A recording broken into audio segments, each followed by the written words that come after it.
Swayam Prabha. Digital India. Educated India.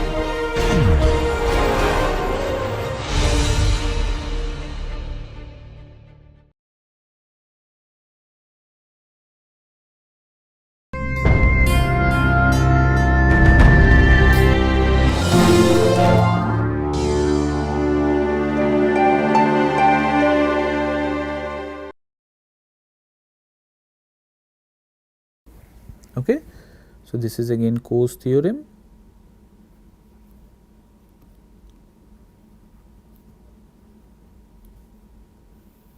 We will discuss case 2. So, once again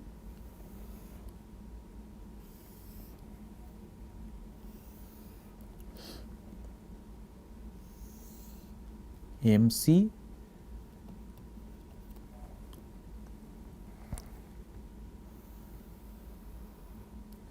MB. So, here we are measuring pollute, here it is polluter, in this axis we are measuring pollution, here we are measuring dollar. Okay. So, this is case 2. This is case 2, where property right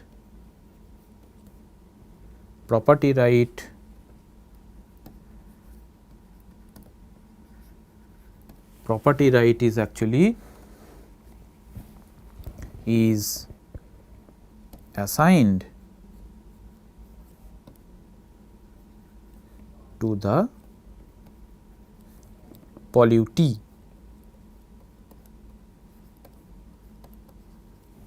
So, now we have given property right to the pollutee. Okay. So, we will first discuss pre-negotiation situation. Pre-negotiation.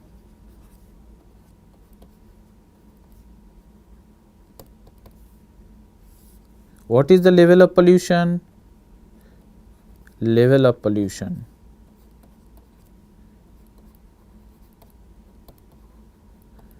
When the right is given to the pollutee, what would be the level of pollution? This is O, this is, what is the name we have given? Same name we will give, O, B, O, A, B, C, okay. O, A, B, C, okay. Level of pollution. So, obviously, when the right is given to the pollutee, level of pollution is 0. Pollutee won't allow the polluter to make any pollution. If this is 0, what is the benefit to the polluter? That is also 0. What is the cost to the polluter? Sorry, pollutee. Since there is no pollution, obviously cost of pollution control is also 0. But interestingly, what would be the social benefit?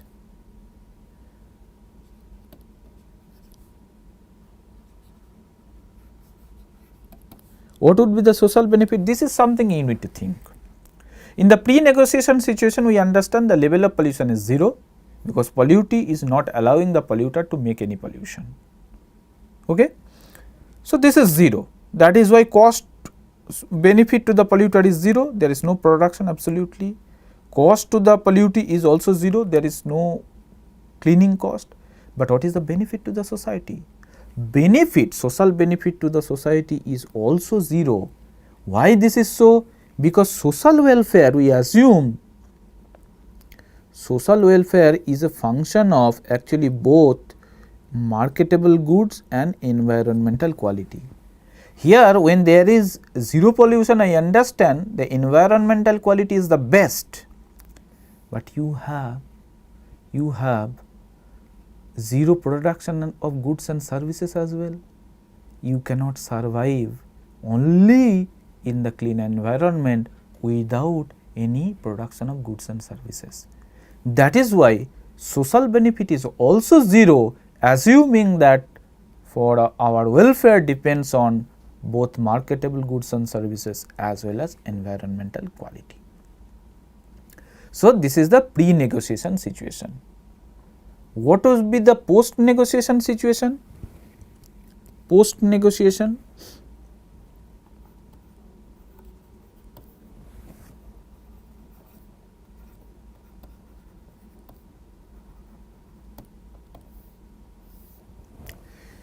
now the polluter is going to the polluter and saying, please allow me to pollute and I will give you some compensation. Okay, I will give you compensation, all right. And then polluter is asking, okay, how much compensation will you give? So, for the first unit, when the polluter is allowing the polluter to make the first unit of pollution, the compensation or the polluter polluter is given is actually this much, because that is the cost. Polluter is saying, okay, I will allow you to pollute, you compensate me my cost of cleaning that pollution. So, cost of cleaning the pollution is only this much. So, obviously that is beneficial for the polluter, because the benefit at that level is much higher. Similarly, for the second unit, this is the cost. So, that means compensation the polluter is making to the polluter and benefit is much higher for the third unit, for the fourth unit. So, as long as marginal benefit is higher than the cost, so polluter will keep on giving compensation. So, optimum compensation will be this much. Again, let us say this is M and let us say this is D. Okay. So, that means post negotiation DM is actually the optimum compensation.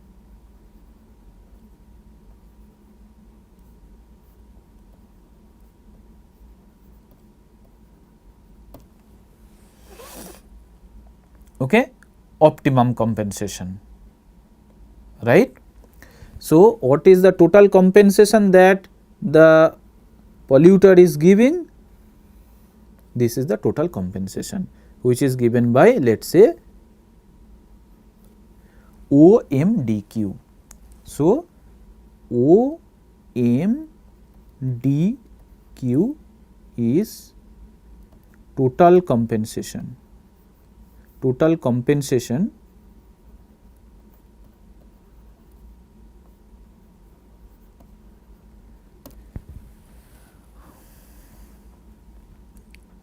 polluter is giving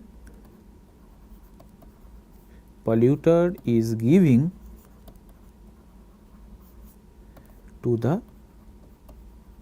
pollutee.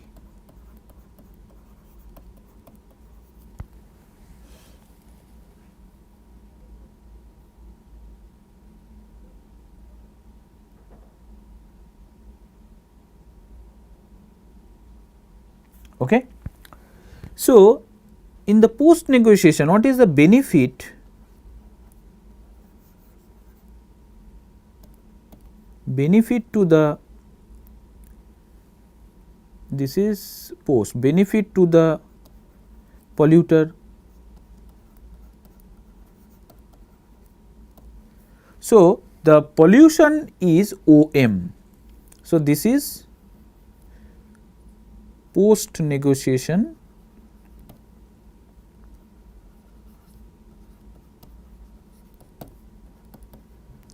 level of pollution. Pre-negotiation was 0.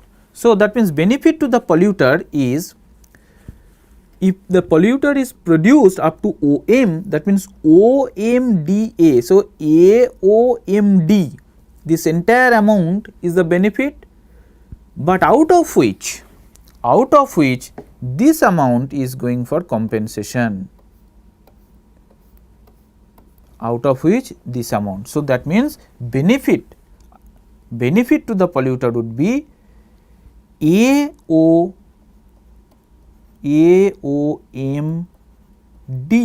minus the compensation amount. What is the compensation amount? OMDQ equals to, what is the net benefit then? This is the net benefit, OAD, OQD, triangle AQD, this is the net benefit.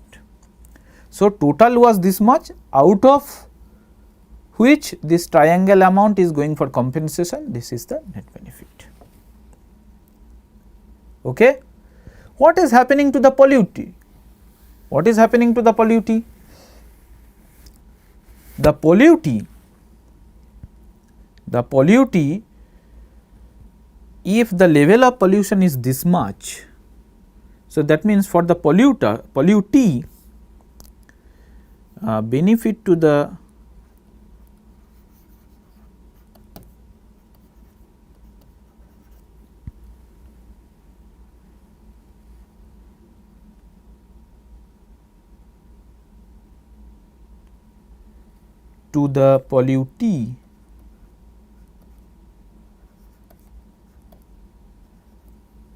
benefit to the pollutee equals to,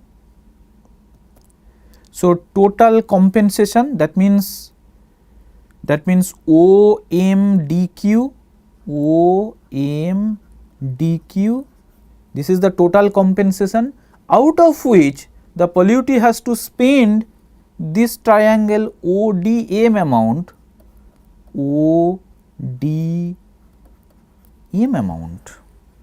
for cleaning the pollution. So, that means that will become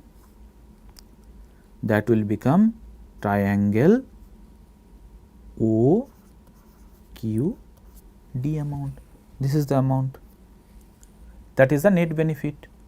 So, I will say net benefit, this is net, this is also net benefit. Okay. So, that means one thing is very clear. So, again compared to the pre-negotiation situation, again compared to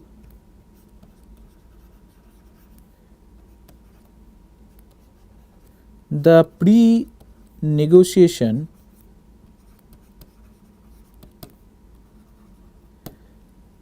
situation, post negotiation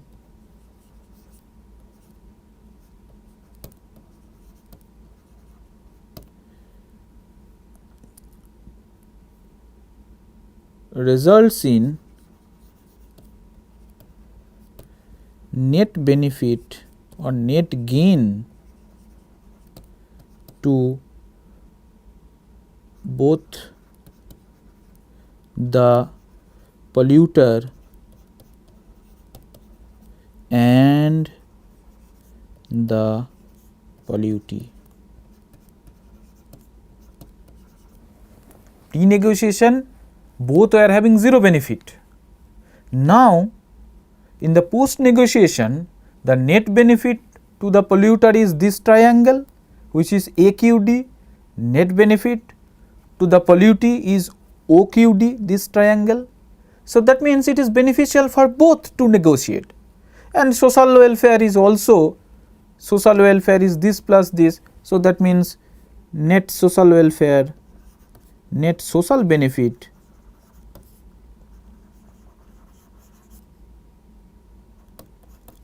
equals to triangle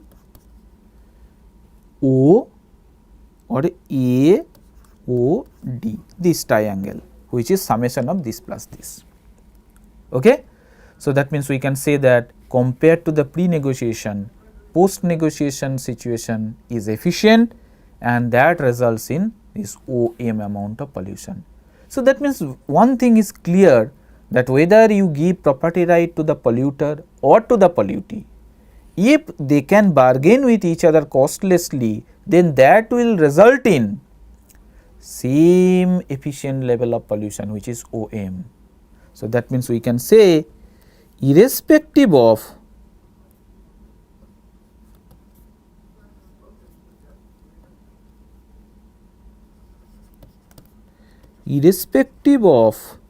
initial allocation of property right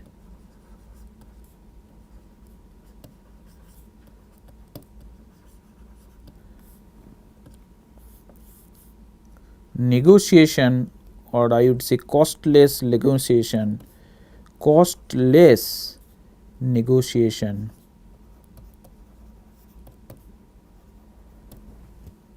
results in same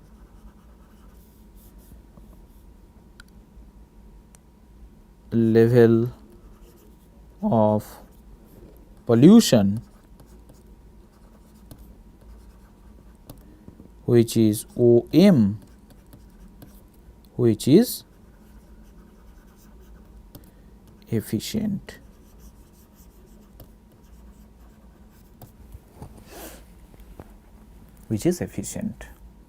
Okay. Now, if you think about, okay, we understood one thing, that whether the property right is given to the polluter or to the polluter, in both the cases it resulted in same level of pollution which is efficient, which is OM level. But one question, additional question that we would like to ask, if you compare these two situations qualitatively, okay, can we say that both the situations are equally desirable? Both the situations are equally desirable to the polluter or the polluted? This is the question I am asking for you to think. Whether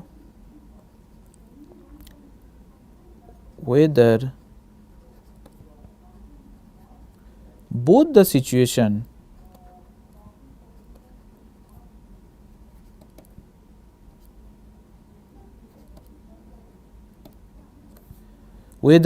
situations are equally desirable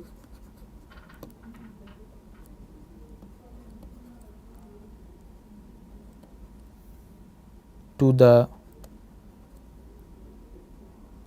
both the parties,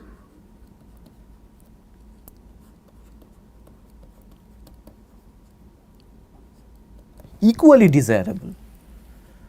That means whether the polluter, indirectly I can say that, is there any preferential pattern for the polluter and the pollutee for these two situations, whether polluter will prefer a situation which is different from the pollutee. Since both the situations are efficient, so both the situations should be equally desirable to both the parties. But that is not the case. If we think closely, look at this situation when the property right is given to the pollutee. Pollutee has a benefit which is measured by ODQ, that is net benefit. So, net benefit is OQD, that means some money is coming in the pollutee's pocket. So, that is a positive net benefit in real sense, because polluter is giving compensation, and that money after spending for the pollution, cleaning the pollution of ODM, that is the money coming into the pollutee's pocket. And what is the net benefit for the polluter? This amount. But in the previous situation, there was a benefit to the pollutee, but that benefit was only in terms of cost saving. This is the cost saving, DQC. Look at this. What is the benefit to the pollutee? Benefit to the, sorry, this is pollutee.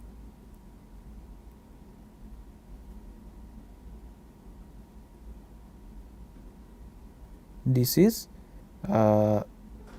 pollutee.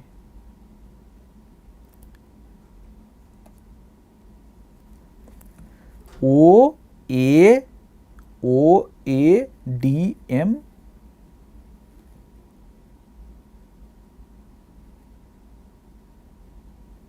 no, sorry, benefit to the polluter. TE. Cost to the polluter I have measured here. Look at this.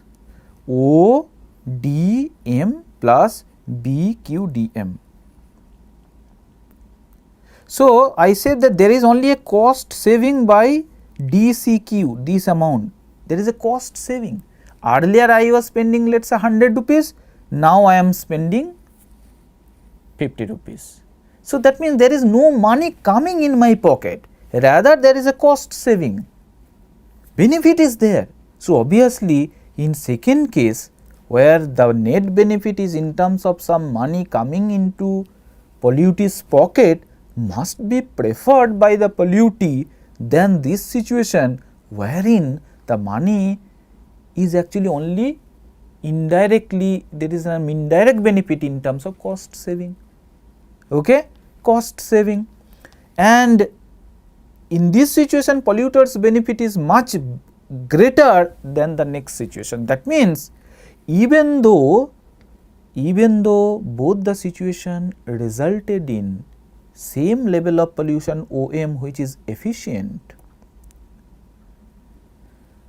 polluter will prefer situation 1 where the property right is given to the polluter, while pollutee will prefer situation 2 where property right is given to the pollutee because of the nature of the benefit.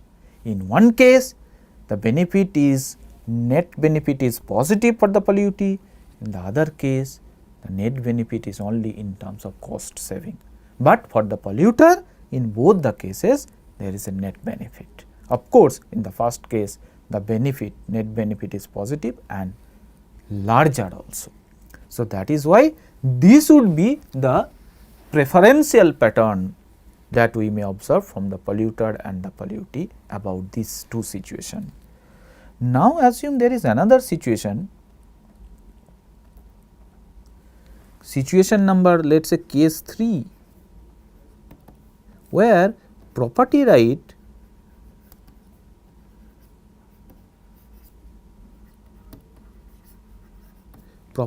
is given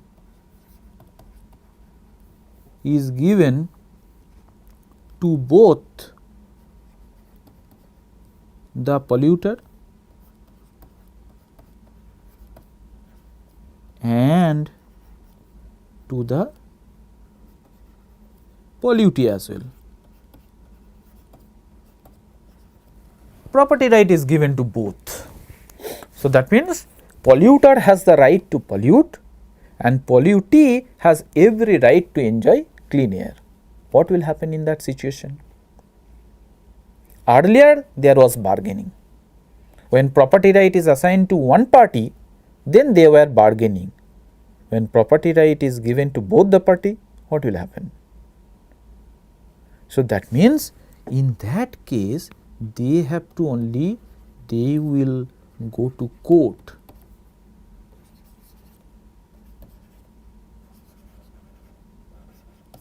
They will go to court and judiciary will decide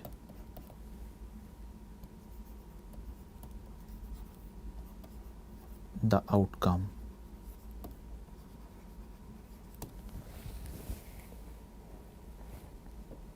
Okay, that is the third case. Now, what we learn from the Coase theorem, that when property right is well defined, there is no transaction cost between polluter and the pollutee to bargain, then that will result in efficient level of solution.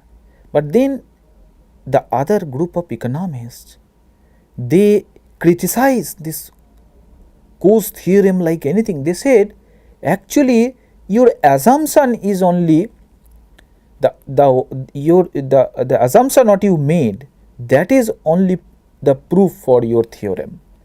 So, that means you assume that property right well defined and the world is costless, that means there is no cost for bargaining.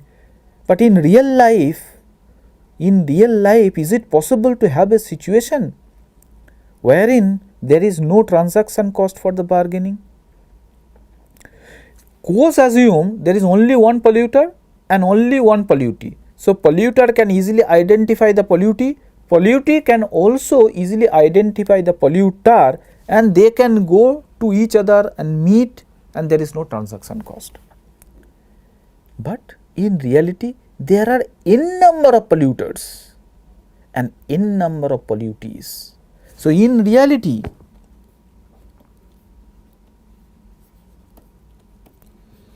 there are n number of buyers, n number of polluters, and n number of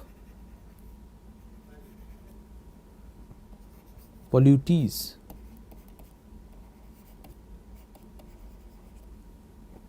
So huge transaction cost.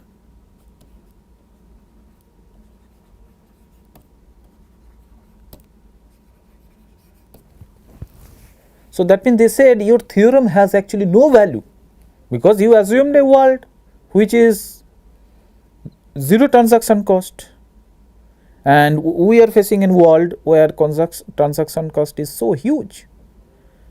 Then Coase said, yes, what you are saying is correct, and I never said the world is transaction cost free. Rather, what I said, please try to understand the proper meaning of that.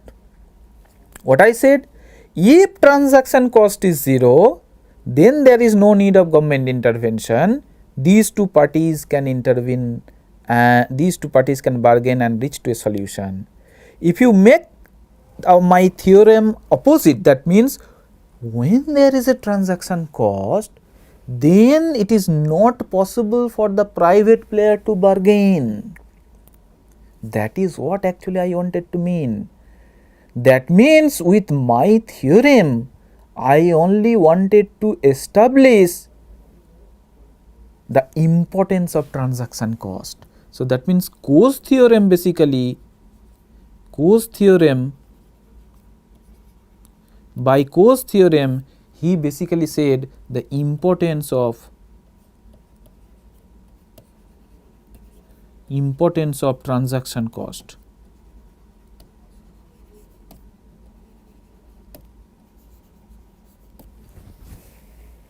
Okay, importance of transaction cost only I wanted to mean by this simple theory.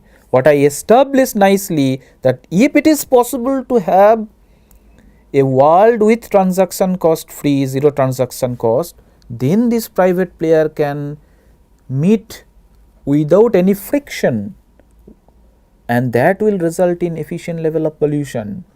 But when there is a transaction cost, that means it is not possible for the private player to meet and bargain. There is a need for government intervention to facilitate the meeting between the polluter and the pollutee. I'll take the time. Yeah. Okay. So that means I never said the world is transaction cost free, rather I wanted to mean the world is involved with huge transaction cost, and in that case there is a role of government to facilitate the polluter and the pollutee in their negotiation, so that they can come up with a efficient level of pollution. Okay, efficient level of pollution. And this transaction cost theory even explain the existence of firm also. Why does there exist a firm? You, me, everyone can go to the market, buy the inputs, produce and sell it to the market as well. Instead of that, production is happening under one roof, one umbrella. Why this is so? Because if you, me and all these n number of individuals start producing at their home, then I have no guarantee that tomorrow whether I will get a buyer for my product or I will get the input from the market to produce my output. So, while going to bed tonight, I do not know whether tomorrow I will be employed as a labor. As a seller, I do not know whether tomorrow I will be able to sell my product.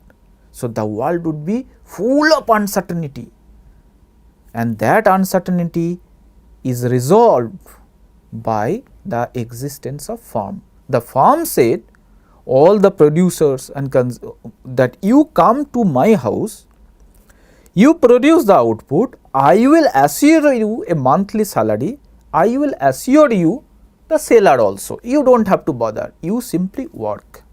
So, because of the huge transaction cost that is involved at private level of production, everyone goes to the firm and they work under one umbrella.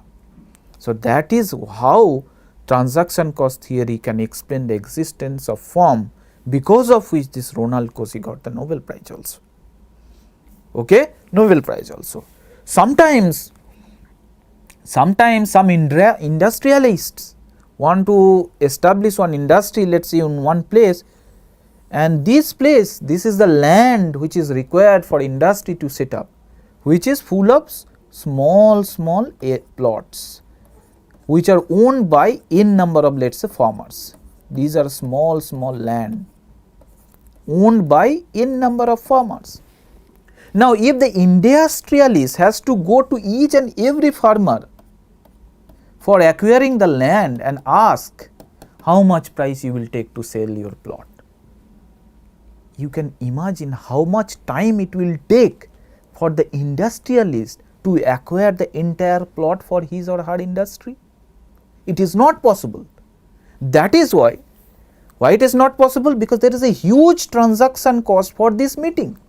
Some seller would be willing to sell, some farmers will not be willing to sell. So, it will take an infinite amount of time in this bargaining.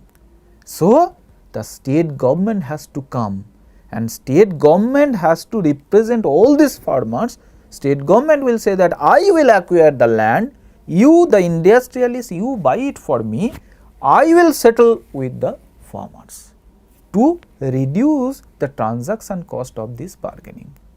Instead of that, if the state government says, no, I do not care, if you have to set up your industry, you go and meet with this in number of farmers, then industry cannot be established in that place. So, this simple concept of transaction cost, it has profound implication in economic activities. That is why this Ronald Coase got Nobel Prize with this idea. So, with this we are closing our discussion today. Thank you.